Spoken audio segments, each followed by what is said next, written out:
Bismillah ar-Rahman ar-Rahim. Assalamu alaikum wa rahmatullahi wa barakatuh to all of our listeners and viewers. And assalamu alaikum wa rahmatullahi wa barakatuh to our guest today, Ustadh Ubaydullah. How are you, Ustadh? Wa alaikum salam wa rahmatullahi wa barakatuh. I'm well, man. I'm excited about the podcast, and I'm happy to Alhamdulillah. be with the viewers. No, Jazakallah khair, Jazakallah khair. So Ustadh, one of the questions I have for you is, Alhamdulillah, you studied in Chicago, the greater Chicago area at IIE. You I did. studied in Yemen.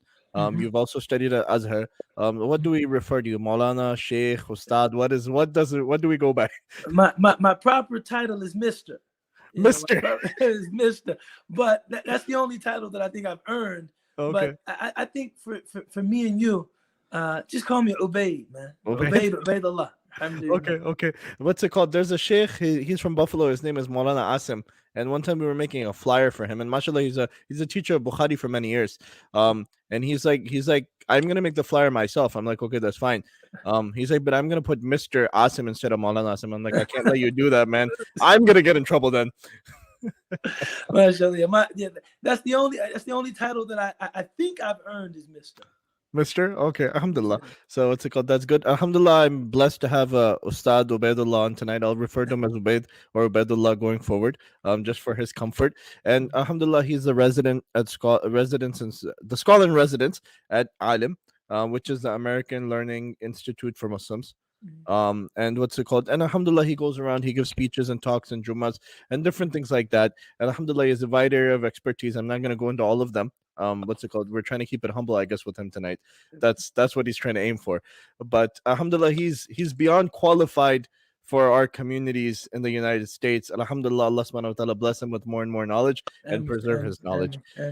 So tonight I had asked for him to discuss with me, it's a topic which a lot of times we don't really talk about and we don't really pay attention to, but I think as a greater Muslim community, we should.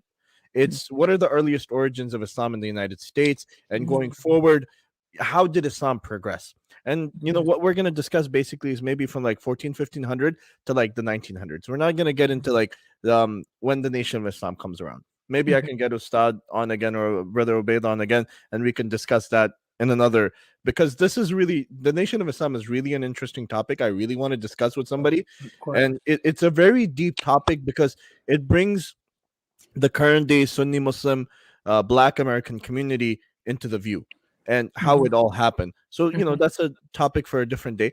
But one of the things which I wanted to do, the sister who helped me arrange this program with him, I believe she's your assistant or the one who manages your booking. No, she's actually the executive director of ALIM. Oh, okay. She acts very humble as well. So what's it called? She had asked me to talk about your summer program, and I'd probably butchered the whole thing. So instead, I just made a short video, and inshallah, we'll play that video. There'll be some audio so everybody can know what's going on. Inshallah, even in the listening later on in the audio.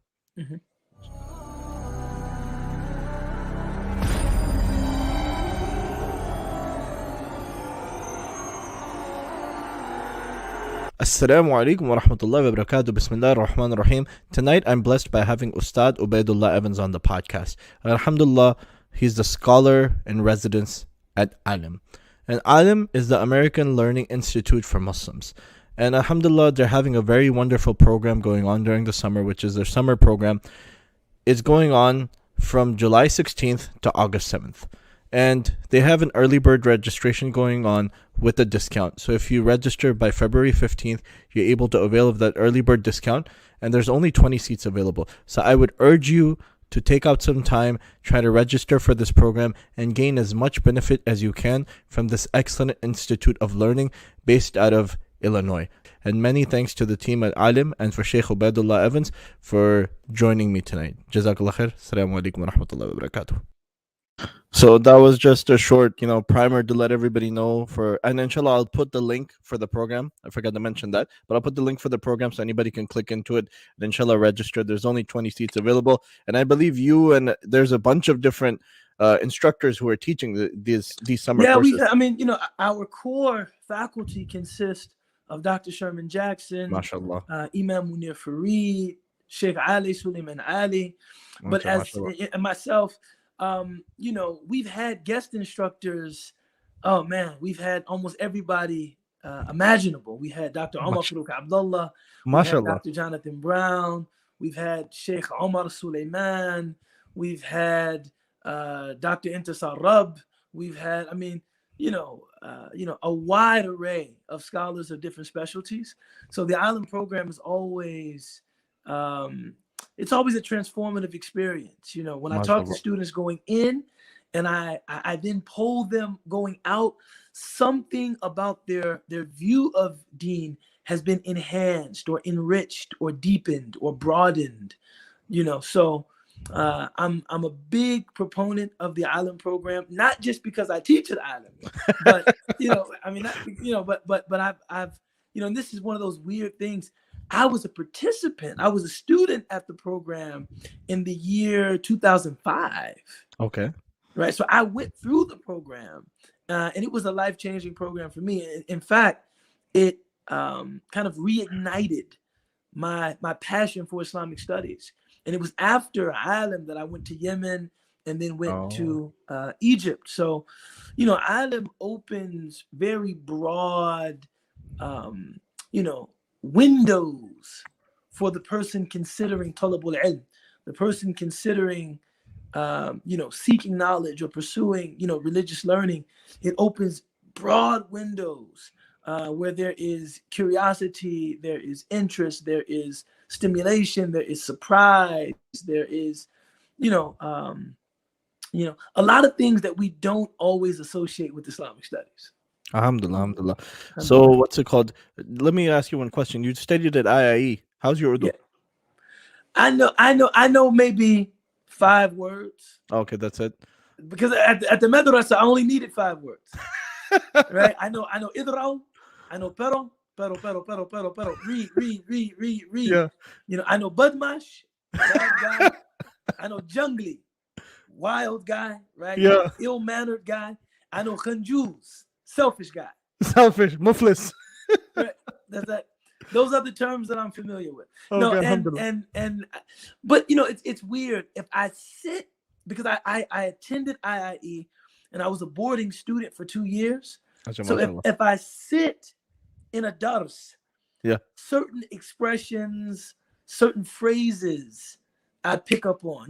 Allah Ta'ala farmaya, Qala Yeah. Allah Ta'ala, Qala Allah ta'ala. Allah said, there's certain expressions I can pick up on that usually precede ayat of the Quran or hadith of the Prophet alayhi salatu wasalam.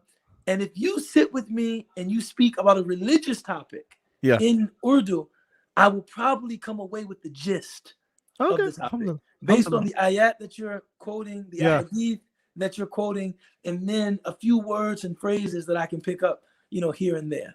Alhamdulillah, alhamdulillah. So let's jump into into the topic. Otherwise, we could talk about different things all night long. Allah But Akbar. what's it called? So the first question was, what are the earliest origins of Islam in the United States? We're talking specifically USA. Let's the Bismillah. patriotic. This is actually an issue around which there is some Okay. controversy. Okay, Right? really. Many people, the first name that comes to mind is Ivan Van Sertima, right? Old school Ivan Van Sertima. Although I don't know, I think some contemporary historians and researchers discredit some of Van Sertima's findings, but he wrote a book called "They Were Here Before Columbus," saying that Muslims had a noted presence in North America long before the arrival of Columbus in 1492. In fact, the navigator for Christopher Columbus was said to have been Muslim, right? Because when we think about 1492, as school children in America, we're taught, right, in 1492, Christopher Columbus sailed the ocean blue.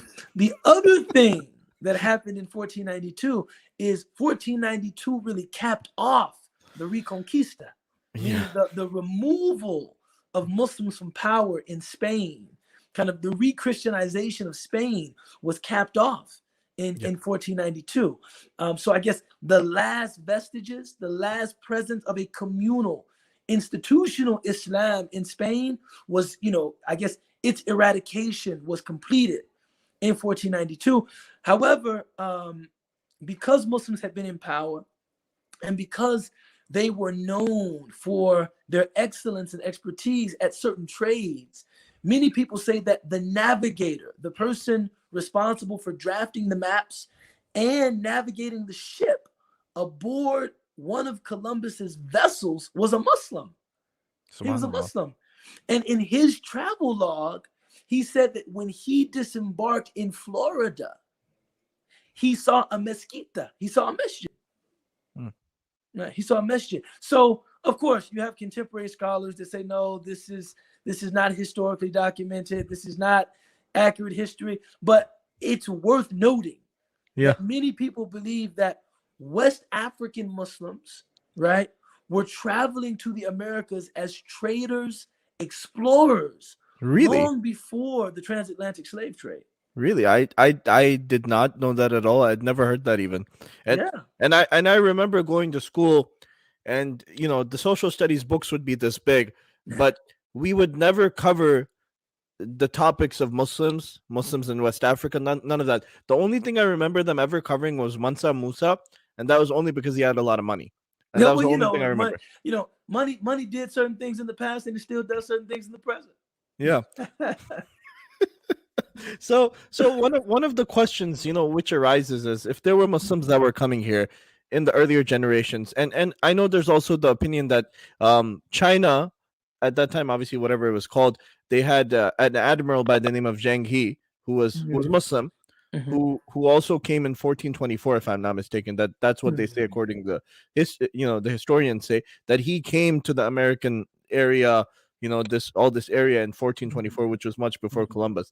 But mhm. wallahu alam, that's they Sure, have documentation and stuff like that. sure. But if these Muslims were coming, there's mosquitoes um being seen. What happened to the earlier generations? Why weren't they able to survive? When you think about kind of what a religion requires for intergenerational sustainability, uh, it needs a lot more than personal conviction and religious commitment.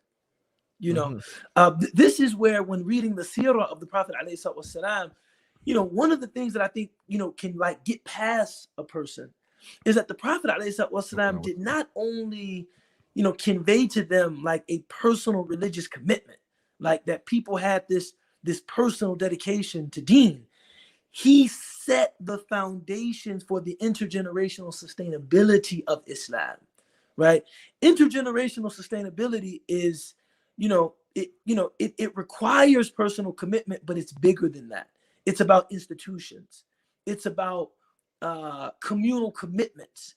It's about collective enterprises. It's about shared traditions, etc. So while you might have had the presence of individual Muslims of commitment, of faith, right, of conscience, who maybe journeyed to the Americas, no real strong institutional presence was established by Muslims in America, right? Mm. Maybe not until the present day, really, Yeah. when you talk about a strong institutional presence. Mm. It's interesting. I mean, I guess what I'm trying to say is that not only thinking about this as a conversation about history, but trying to draw on some of the lessons from history to learn what we are to do in our community. We have to be very focused on the sustainability of Islam. That's my last question. You can't get into it yet. We gotta build into it. Right. But Especially when you are, not a dominant majority or a majoritarian community. When you're a small minority community, if you don't have a strong internal bond with yeah, your co-religionists, yeah, you will eventually be swallowed up by the prevalent culture. yeah. No, without a doubt, and that's why you know. Not to continue sounding like I'm getting sponsored by Alim. That's why programs like Alim and other programs are so important. The madrasas, the Darul Ulooms, the makatib, they're so important because they place those institutions from the time our kids are young Hmm. till the time they come, get into puberty, they get into their adulthood, different things Hmm. like that, and it Hmm. helps them sustain themselves spiritually. Institutions will remain even when individuals waver. Even, I mean, I very rarely find something nice to say about the American government, but this is something I think is worth noting and something Muslims should, uh, you know, take heed of. That Donald Trump attempted to gut the institutions of this country in many ways. He attempted to, you know, um, um, you know, flagrantly disregard many of the democratic norms, of this country. But the institutions of this country remained, right? The institutions, they were shaken on Hmm. January 6th, right? They were shaken, but the institutions of this country were able to withstand, the personalities, the choices, the indiscretions, the moral corruption, the whatever of individuals. So when we build strong institutions as a Muslim community, those institutions will outlast the ups and downs of faith that individuals go through. Yeah. So January 6th, I mean, I don't want to get into it, but when I got home for lunch and I opened my phone and I'm like, this must be a joke, man. I was like, this is like, you see like these people climbing up walls and stuff. I'm like, this has to be a joke. Yeah. But so we hear about, like you even mentioned, I didn't know about the West Africans coming here for trade. You know, there are indications of them coming as slaves who are brought as Muslims. But how did the ones who came here, on their own as traders? uh, what would you say? Would you say this goes back to the whole thing? They weren't able to build institutions. That's why they are no longer found. They weren't able to build institutions. They weren't Okay. able to do anything that would ensure the sustainability of Islam from generation to generation. So their presence in terms of the timeline of Islam in America is just a mere blip. It's just you know, they didn't do enough to make that impression, right? That you know, sets forth, kind of uh, a multi-generational kind of Islamic communal experience in America. Yeah. So now let's get to the slaves. Now they Mhm, started bringing slaves from West Africa. mhm, Um and I don't know the exact percentage. Sometimes they say it's a higher percentage, sometimes they say it's a lower percentage. mhm. But without a doubt there was some percentage of Muslims who came.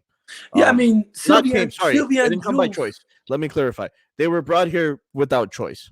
right? Sylvia and Diouf, the French academic who wrote the book Slaves of Allah or Servants of Allah, right? Servants of Allah. Um, she estimates, and I regard her as an absolute authority on this topic, that maybe upwards of 30% Mm, of the enslaved Africans imported into the Americas were Muslims. So mm. we're talking 3 out of 10. I Three mean, out that's of a 10. That is significant number, a right? significant number. Now, obviously we know indoctrination, that was one of the reasons why they lost their faith. But at the outset, or when they first came, how were they able to sustain their faith? I know there's a very famous figure from North Carolina, Omar bin Said, and they talk about him and they mention him and how he was able to sustain his faith. But the other slaves who aren't talked about, were Mhm. they able to sustain their faith in any way, shape, or form that we know? Well, I mean, one thing that Professor Jewell makes clear in her authoritative book is that they did attempt to maintain their faith. She actually kind of thematically goes through all of the arkan al-khamsa, all of the 5 pillars of Islam, and Hmm. she provides, first-hand accounts usually of people attempting, right? Those we're talking, people that were brought from West Africa, attempting to retain their faith, attempting to practice their faith. I mean, her book contains some really moving accounts, like people attempting to give sadaqah, right? Wow. Even though they literally did not own themselves. Of course, I mean, they owned themselves, but they had no legal standing. They were considered chattel. They were considered property, and they Hmm. attempted to give sadaqah. She has accounts of people fasting, accounts of people even trying to simulate Hajj in some Wow. way, Wow. right? So I think they retained their faith in some of those early initial generations. But again, I mean, without the ability to create institutions, it's very difficult. Yeah. It's very easy to be swallowed by a dominant culture, Yeah. especially when that dominant culture is hostile Yeah. to your religious commitment.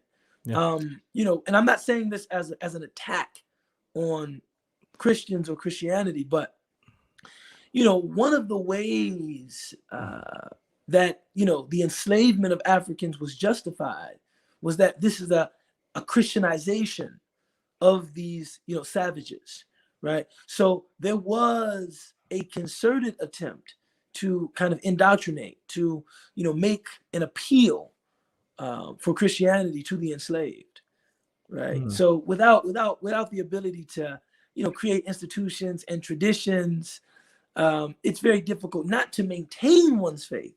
Because I think just having husn dhan bil mu'minin, having a good opinion of the believers, I think most of them probably maintained their faith until their deaths. Yeah. Even now, if you talk to Christian evangelicals, they will tell you the hardest people to convert are Muslims. Yeah. Right. What I think they were unable to do was convey their faith Yeah. to their children, their children's children. And again, in the absence of institutions, that's very difficult. Well, I mean, even aside from the absence of institutions, the families were separated. Right. Once they got here, they were sold because they weren't treated as humans. And, you might have kids and you might teach them some of the principles of Islam, teach them about Allah and the Prophet ﷺ, but if they're separated from you, they're only going to learn what they can learn. What they can learn. Yeah, no, Yeah. I mean, so I mean, there's a break in the cohesion of family, people being sold. You have also too, I think the other thing that we have to talk about in this regard is,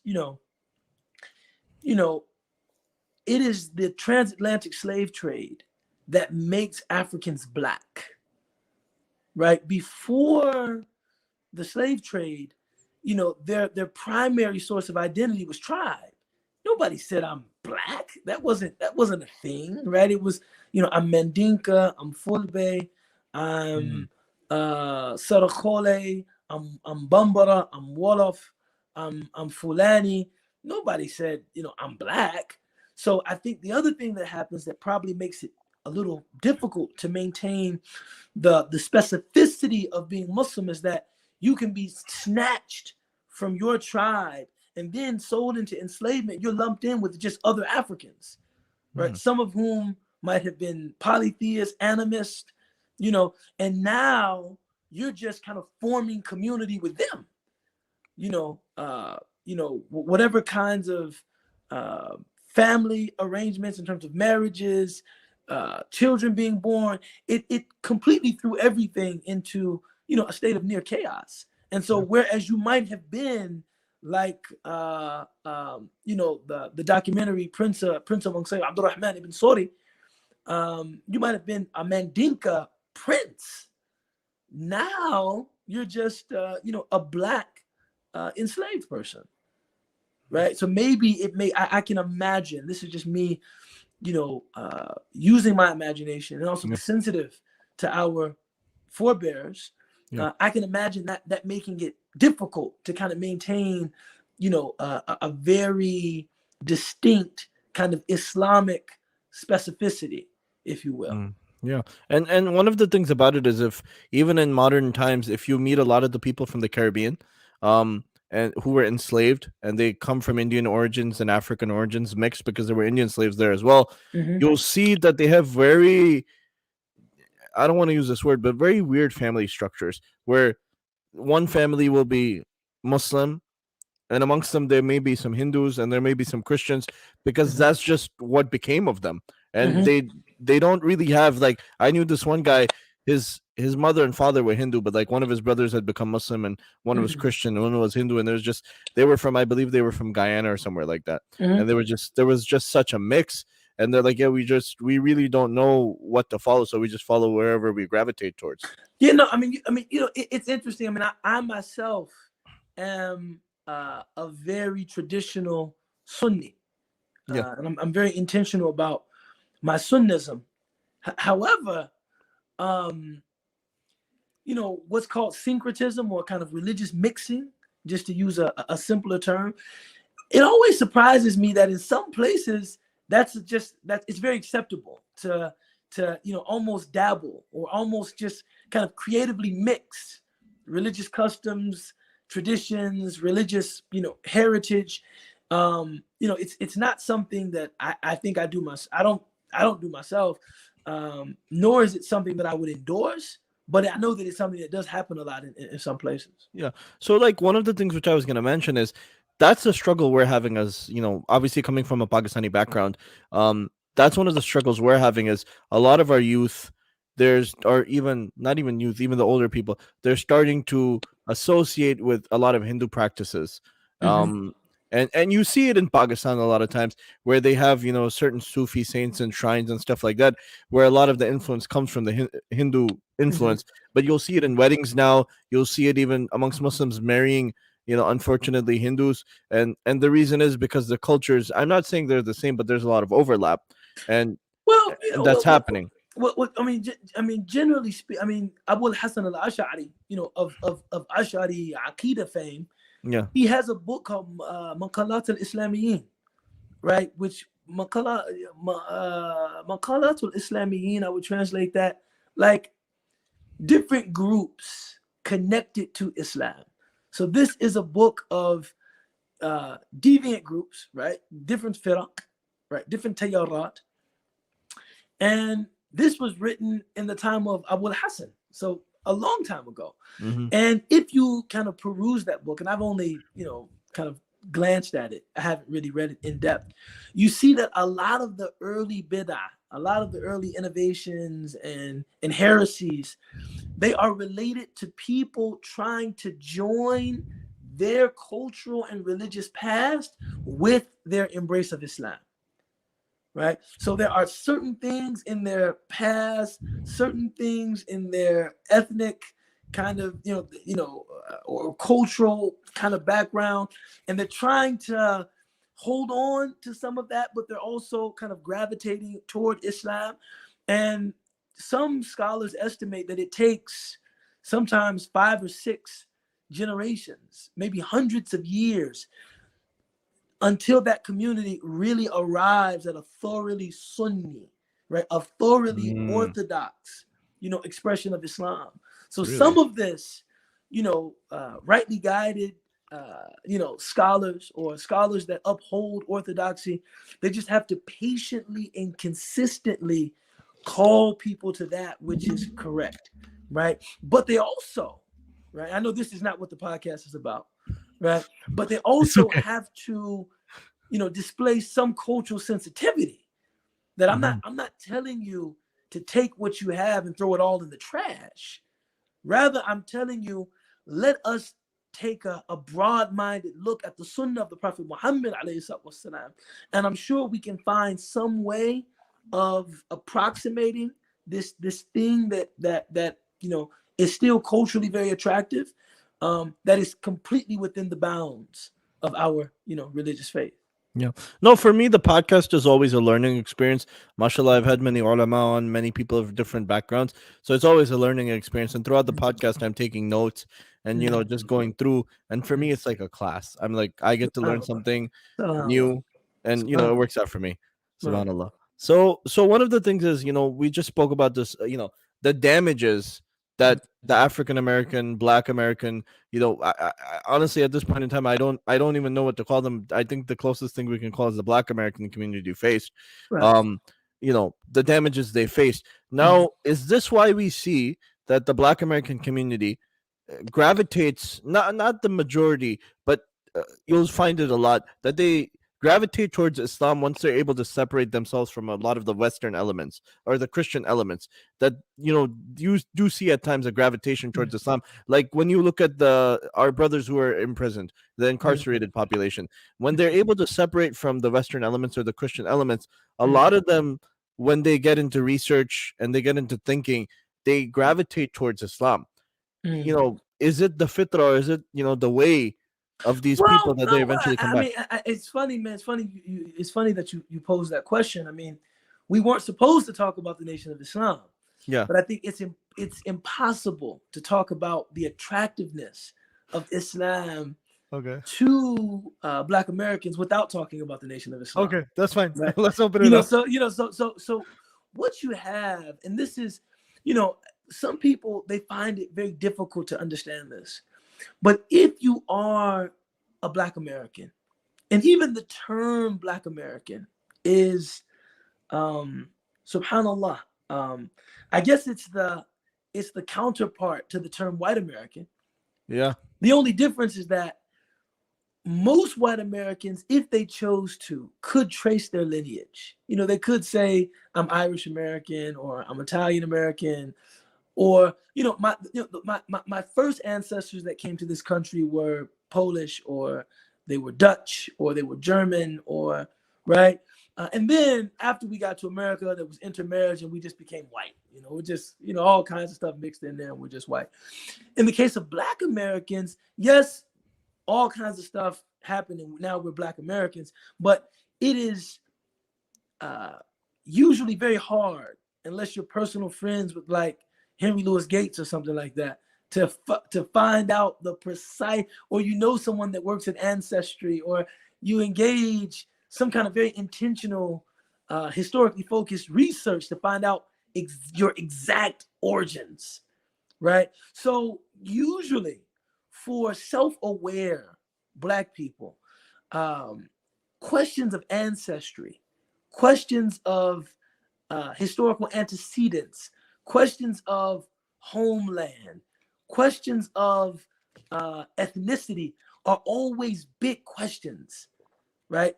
It's funny. It's an interesting parallel. I feel like when you talk about nasab, the word in Arabic is nasab, lineage.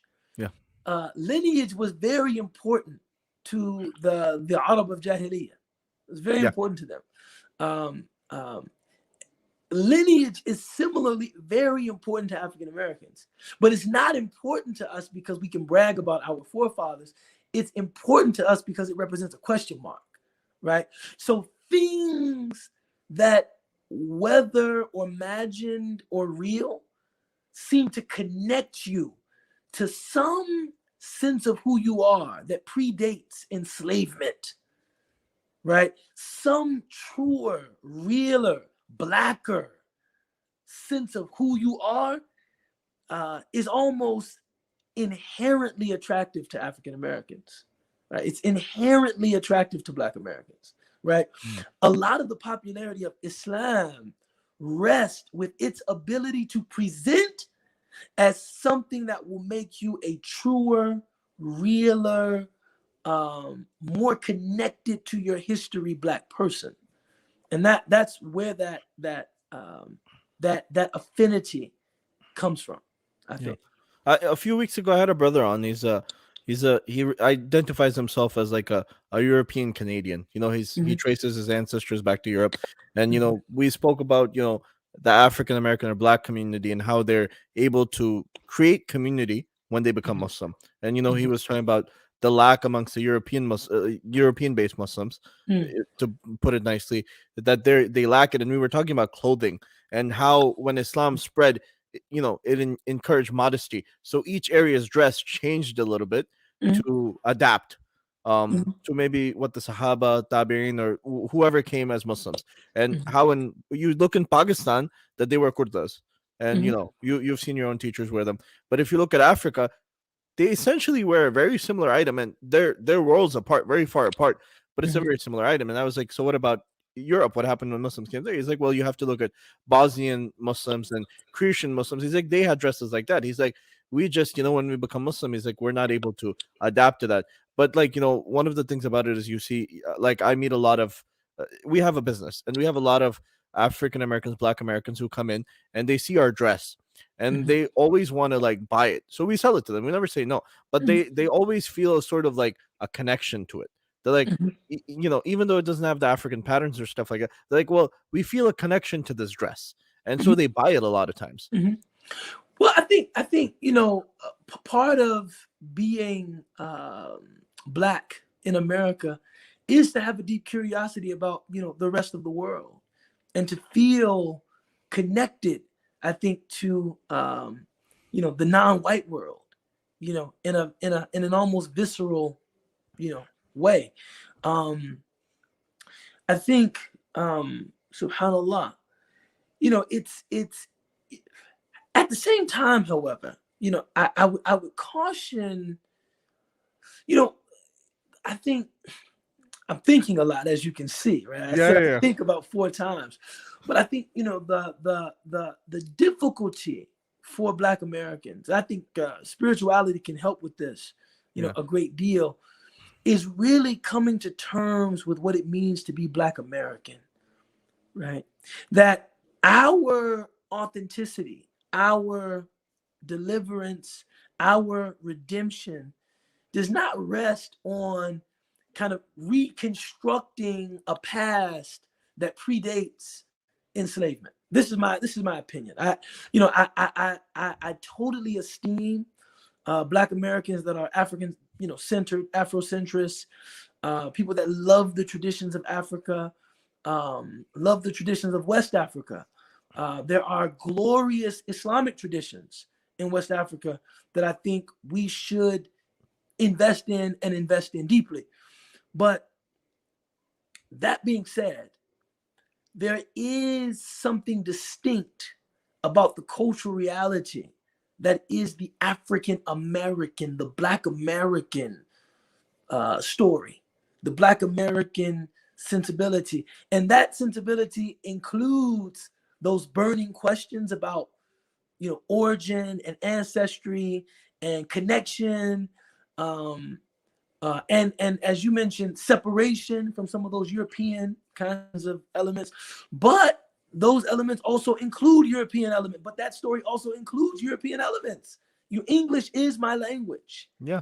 You know, when I think about, you know, civil rights and the moral philosophy of civil rights, you know, a lot of which was based on the writings of John Stuart Mill, you know, for Yeah. instance. Um, those are traditions that are meaningful to me. You know, when I think about, you know, certain American conventions, whether or not America has ever lived up to them, those are things that are meaningful to me. You know, some people even jokingly call Black Americans Afro Saxons. You know, speaking to this African aspect of who they are, but as a community that formed and matured and developed and defined itself in an American context, there are going to be certain American elements. Yeah. And you know, I don't think we should flee those things in Yeah. pursuit of an authenticity. You know, Okay. we're something distinct, and I think we have to accept that. Now, that doesn't mean that I don't like West African clothes or appreciate, you know, West African nasheed, or uh, travel to West Africa or love West African scholars and take from them. Of course, I do, but I do recognize kind of the distinctiveness of kind of Black Americans, in terms of our history and our culture.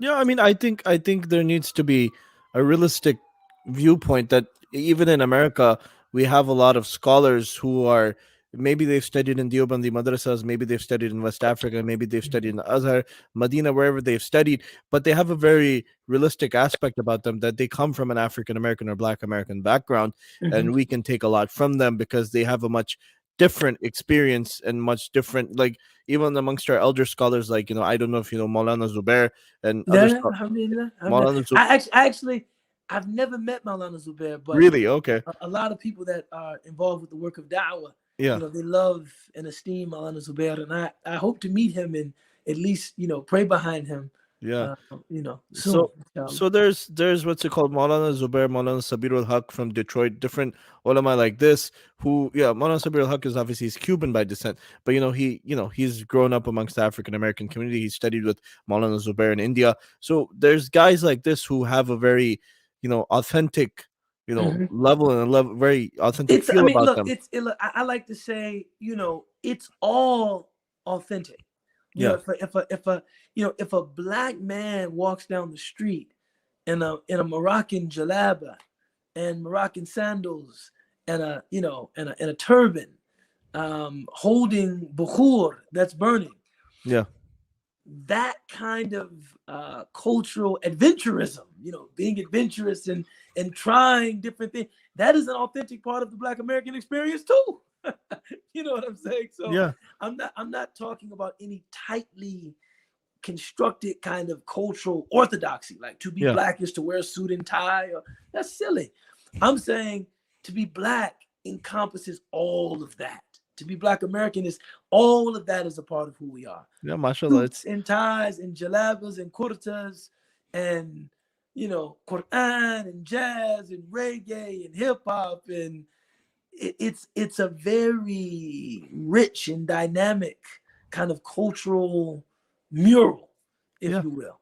It's very vast. We can't like pigeonhole it. That's the Right. realistic That's what aspect of I'm it. saying. We can't say that this is definitely not it, nor can we say this is only it. It's all of those things. So when Yeah. I see a black man or see a black woman wearing a niqab and an all black jilbab, I don't say she's giving up her blackness. No, that's also a part of being black.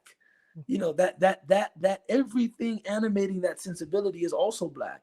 But when I see a brother in a suit and a tie, I don't say that he's not really on his deen. That is also a part of a Black American sensibility that I think can be reconciled with Islam. Yeah. Alhamdulillah. So when was Islam really in America really able to hold its own? And what made this change possible? I know one thing was institutions, but there must be so much more. Well, I think institutions are the main thing. I mean, Okay. some people say in terms of the Sunnah, we're only really now getting to what you would call like your first effective settlement, right? You Only said that now, earlier. yeah, only now are we really getting to in terms of like what an American Sunni Shi'i or uh, uh, you know what like an Orthodox. Although I mean I shudder to use the word. I would say historical Islam, right? What a historically Muslim American community looks like. A lot of people say we're only really getting to what our community will look like going forward now, Yeah. right? And there's I mean there's a number of influences. I mean you have to talk about the Nation of Islam Yeah. because this is the primary, not the only, Yeah. but the primary gateway of Black Americans into Islam, and more importantly in this conversation, Black American culture into a kind of Islamic acceptance. See, the biggest thing that your European Canadian friend was remarking at was that even more than just like Black American Muslim communities, Islam is a Black American religion. It's Hmm. not, a person is not viewed as being, now, depending on the religious observance of their family, maybe they will be viewed as an outcast or like socially weird, but they are not viewed as having abandoned being Black because they became Muslim. Yeah. We Right? we It's did not like we it's not discussed like that. how can you do that? We discussed that when an African American, Black American person becomes Muslim, they don't instantly get cut off from their family No, no, like no. like the way European Americans generally do. Right. White American Muslims, Latino American Muslims, it's very common that if they embrace Islam, people almost think they've joined a cult, or like there's no way you can be one of us and be one of them. It's not possible. Which is one of the reasons I think you have to esteem their conversions and Yeah. really kind of celebrate their conversions. But for Black Americans, it's like no, we are them. That's us. That's not. It's like if you say I'm Muslim, a lot Yeah. of people say, oh yeah, I have an uncle that's not unusual. Yeah. recently we attended my father's funeral, and my father wasn't a Muslim, but at least to my knowledge, you always hold out some hope for something, Somehow. right? Always. Always, right? At least to my knowledge. But a lot of Muslims attended his funeral just to support me. Hmm. And so the preacher, a woman, she went up, she said, "Good morning," and she kind of surveyed the crowd. She said, "Maybe I should say Assalamu alaikum." You know what I'm saying? And that, and in unison, the crowd responded, "Wa alaikum salam." Right? Muslims and non. I don't think non-black people realize how unique that is. Yeah. You probably won't find that anywhere else in the world, actually.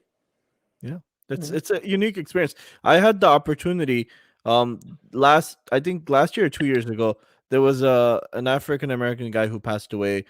He had some situation. His girlfriend shot him, I think, something like that. La ilaha illallah. So they contacted our masjid, and so there was a few of us who they asked to come and lead the Mhm. janaza. So when we get there, there was two African American brothers. One is he's local, he lives here, and another one from Charlotte. They came down, and the one who comes from Charlotte, he has a very Morgan Freeman type voice. He's an older gentleman in his 70s now, and very well spoken. When you see him from far away, you think he's some Pakistani Arab guy. He's very tall, 6'5" or something like that. MashaAllah. Wears an imama and wears a white thobe all the time. And MashaAllah. what's it called? So we went there to the janaza essentially, and they were like they handed everything over to us, and there's like 300 or something black people there, and they MashaAllah. handed the whole thing over to us, and they're like, you guys are going to do everything. And so they're like, can you offer a prayer? And okay, did the dua and stuff like that in English, so they can understand. And then they're like, we want you to eulogize him. And I'm like, I didn't say it to them, but I'm like, I don't know the guy. And I asked Brother Ahmed Abdul Noor, like, what am I supposed to say? I'm like, I deal with a lot of Black Americans, African Americans on on a daily basis, like Muslims. Mhm. I keep in touch with them and stuff. I'm Mhm. like, but I've never been put in a situation like this. And so Oh, he explained. that's a challenging situation. So basically, he coached me real quick, and he's like, "Look, say this, say this, say this," and the other brother, he jumps in, he's like, "Yeah, say this," and we just went through, and afterwards they're like, "Oh, you did a wonderful job." MashaAllah. MashaAllah. And I was a little bit bewildered, like I didn't know what to do. I'm listening to the story and I'm nervous now.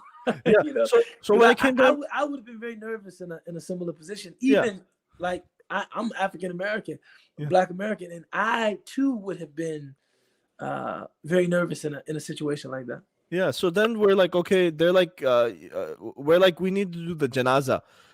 And so they had asked us to do the janaza because that was one of his wishes, that when I die, make sure that the Muslims do my janaza prayer. MashaAllah. So we're Allah. doing the janaza prayer, and Brother Ahmed Abdul Noor is like, he's like, we need to turn the body towards the Qibla. And I'm like, Ahmed Abdul Noor, I was like, you got to tell them this. I was like, what's it called? The family. I was like, I don't think I can properly convey it because they don't really know me like that, and they don't know you. But a Black American explaining to another Black American maybe works out better. Right. And as soon as he said it, he's like, "We need to." They instantly came to say, "Which way do you need to put the body?"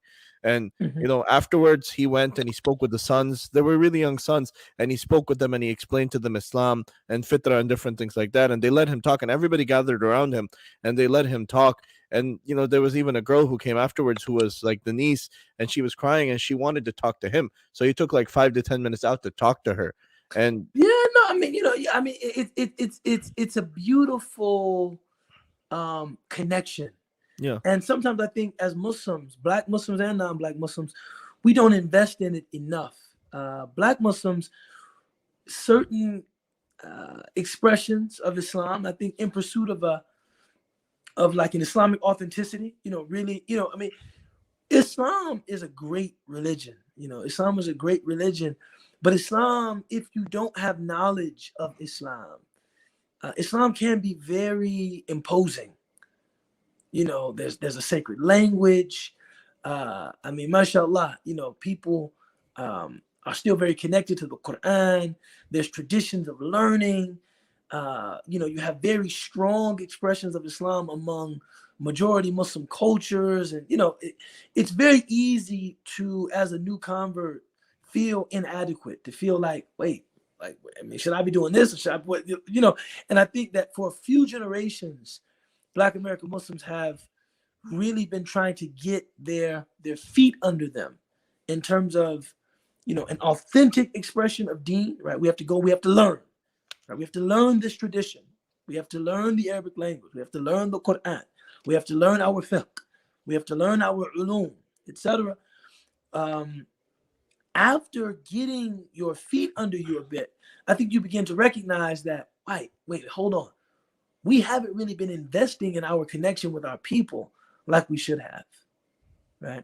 Yeah. Now I want to give it a chance. I know we got like 10 minutes or so, inshallah. So I want to give you a chance to land the plane, inshallah. Yeah. So this is the final question, which I stopped you from answering earlier. I was like, what do you see as the major challenges for American-based Muslims, and how do we honor those Muslims who came before us and weren't able to, hold on to Islam for the future generations? Bismillah ar-Rahman ar-Rahim wa salatu wa salamu ala rasulih al-kareem wa ba'd. I think, there's a hadith of the Prophet alayhi salatu wa sallam, al-badi al-akram. The one that initiates something is akram, is more noble. And I think that we have to invest in the legacy of those Muslims, and we have to see them as our forebears collectively, meaning for all Muslims in America, right? Whether you are Arab, continental African, but didn't come from, a community of, the American, aren't, what they call, ADOS, or American descendants of slaves, which is a controversial group sometimes. I've never heard of that before. Yeah. I mean, it's a way of differentiating Black Americans from other members of the African diaspora, saying like, this is a distinct history. And some people take issue with that, but I'm saying whether you are those Black Americans or continental Africans or Arabs or South Asians or Southeast Asians, if you are a Muslim American, those Muslims that traveled to America both as explorers and that were shipped to America as enslaved people, those are your forebears. And to show gratitude and to give thanks to those that came before you, the people who really made it possible for you to be, is just an extension of your decency. It's not even something you do to be a special person. It's just something you do to be a fair person. Directly, it was the civil rights movement that, agitated against immigration policies that prohibited people from non-Caucasian countries from migrating to the United States. So some Muslims are literally indebted to Black Americans for even the change and shift in policies that made their migration to America possible. So to have an interest in that community, to express some solidarity with that community, is just an extension of your decency. I think, there's a sister, I think she's an executive fellow, or she's some kind of an executive, but she's a good sister and a friend of our family, named Alia Bilal, here in Chicago. I heard her say at a fundraiser once, what Black American communities really need is not support, but solidarity. Solidarity, to find a way, even if it requires creativity, to weave your personal narrative in a way that it coincides with mine, to find a way of thinking of your success in this country that involves my success in this country, to find a way of thinking about your thriving today that also involves my thriving today. And I have to struggle to do the same thing. I think too often when we have these conversations, we end up almost trying to shame non-Black Muslims for not being in support of Black Muslims. Hogwash. I think this really comes down to the religious sensibility of all of us. Anybody who finds themselves in a position of privilege, including a lot of Black Americans and Black American Muslims, right, that find themselves in a place of relative privilege. What is the nature of your commitment to those less fortunate? Right? What is the nature of your commitment? What is the nature of your solidarity with them? Right? And in the case of Muslim Americans, I think the direct recipient of that kind of solidarity should be the Black American community at large, and especially the Black American Muslim community. What is the nature of our investment in that community? Right? What is the nature of our sharing with that community? Not approaching them as though we intend to be saviors of some kind, but we just want to be in community with you. And are we able to be in community without being judgmental of each other? Trust that when I go to a majority Desi masjid, I don't like saying Desi masjid, right? Baytullah, yani. What are we talking? Desi masjid. It's the masjid. But a masjid where the majority of the congregants are Desi, I am sure to see some things that might make me uncomfortable. Whether it is, I'm just speaking for, me, alhamdulillah, I lived and studied among Desi, so I'm probably not going to see much that will make me uncomfortable. I would probably just see things that I knew were coming. Yeah. I knew that was going to happen, right? I know how that is, right? But some Black American Muslim, I'm sure, will see something that is religiously foreign to them, right? Why aren't they praying foot to foot, right? Not knowing that for the Ahnaf, lining up Ka'b al-Ka'b is just to make the line straight, but we don't have to maintain that spacing throughout the entirety of the prayer. Yeah. Right? And they prefer some space. They're liable to see that and think, wait, what is this? Or, no one's mouth is moving. Even when we're praying Maghrib and Isha, even when we're praying Dhuhr and Asr, what, no one's saying it. This is strange. Or, they're liable to see some things that culturally might be. I've been to an inner city masjid, and there's a lot of strictness on straightening the ranks. So. Yeah. They're liable to see things culturally that are different. Different things like, wow, I've never quite seen that before. But usually they are able to hold their peace, understand that they are guests, and not allow those differences to get in the way of fellowship. I think the same should be expected of non-Black Muslims that come to Black masjids. Yeah. Somebody talked during the khutbah and engaged in some call and response to the imam. You may know this to be haram. Al-kalam fi ithna' al-khutbah haram. But in the same way that when we see something that we think is unusual, we don't jump and say, hey, that's haram, you can't do that. You too shouldn't do that. You shouldn't come to the masjid and just start correcting people. Come to the masjid and just pray, right? And if you develop trust and you want to attempt to impart something of your particular view of Islam, then you can do that. But too often our ability to even be together is frustrated by this need to hyper correct each other and check each other. And we're not going to get anywhere like that. But if we come together and, we're not talking about is the meat, where did you get the meat from? And, look, I only eat the biha. That's been my position for over 20 years. MashaAllah.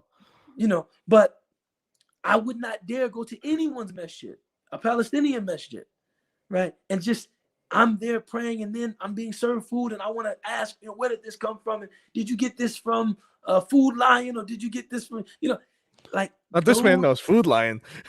No, I'm just thinking about different places I know in North Carolina, right? Kroger, right? Kroger. My point is that I think we just have to focus on being together, and then the agendas and everything else will grow out of that. But our first line of business, how can we just be together in a constructive way and not hypercritical of each other? And Allah knows best. Yeah, subhanallah. That was a good summation of everything. It's just I'm just listening. I'm like, I gotta listen to this. Alhamdulillah. Yeah, alhamdulillah. Alhamdulillah. Alhamdulillah. But It's really been a great honor and a great privilege, man, to be on with you. We jumped around a lot. I know you had a lot more questions. Hopefully, we can do it again, inshallah. yeah, inshallah, inshallah. No, I think I think we got really deep into the topic about the Black American African American experience, and I think that was a discussion that I enjoy having because there's a lot of complexity to it. It's not just very simple, straightforward. So I really enjoyed that part of it, and the topic was a little bit different, but alhamdulillah, it all turned out good. Jazakallah khair for joining me. Jazakallah khair for your time. Inshallah, I look forward to having you on again, and inshallah, if not you, somebody else, preferably you. But I really wanted to see if we can have you on to talk about the nation of Islam and Inshallah, look, that. just invite me back, inshallah. Okay, inshallah. Okay, Inshallah. jazakallah khair for joining me. Salam Okay, alaikum. assalamu alaikum wa rahmatullahi wa barakatuh.